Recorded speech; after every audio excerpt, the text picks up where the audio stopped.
Hi everyone there. I nominate Part 1 Episode 4. In the three episodes of videos presented earlier, we saw the need to move away to a partyless democracy, how to make the people participate in the selection of candidates and transform the system into a participatory democracy, a real democracy that the rest of the world will envy and try to replicate.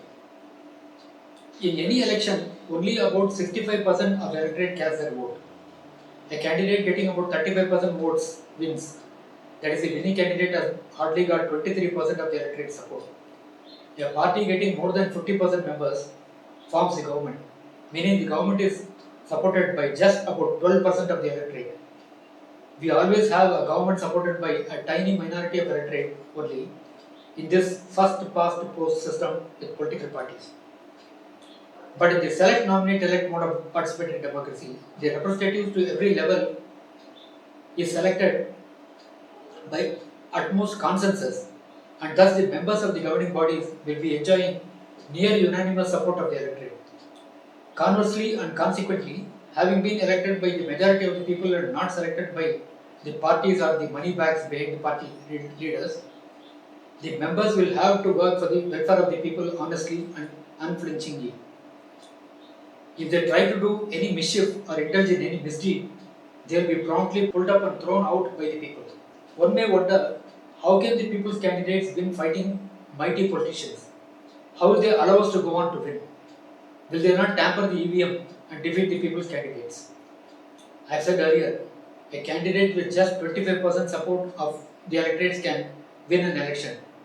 Only as long as the other smaller candidates get 2 to 3% votes or less, their votes will be siphoned away by the leading parties. Once their vote share crosses 4%, they will be left untouched. The reason 4% support for even an assembly constituency means 10,000 votes or so. If they touch them, it will give them a rude shock. Once the vote share crosses 10%, the very same agents who help siphoning votes to these leading parties will be willing to help you garner more votes.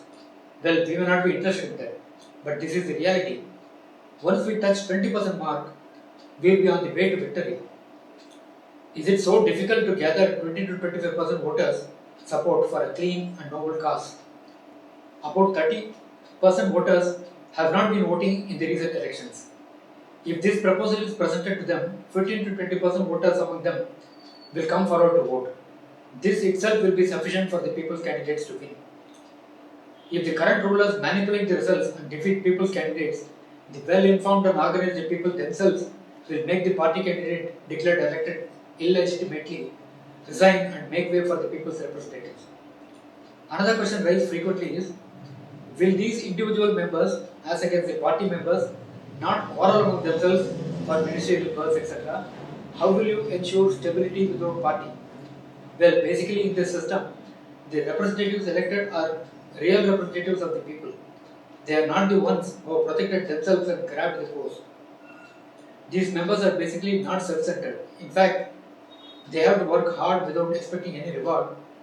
The post is not for power or money, but for service. Hence, if anything, most members would like to avoid taking more responsibility as ministers, etc. We can expect a very smooth functioning of the government. There may be hiccups, but the system will be self-correcting as majority of the members will be honest and service-minded.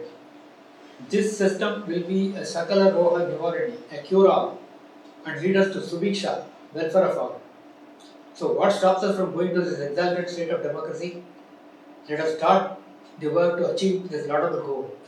If you like the idea presented in these videos, please share it widely among your friends.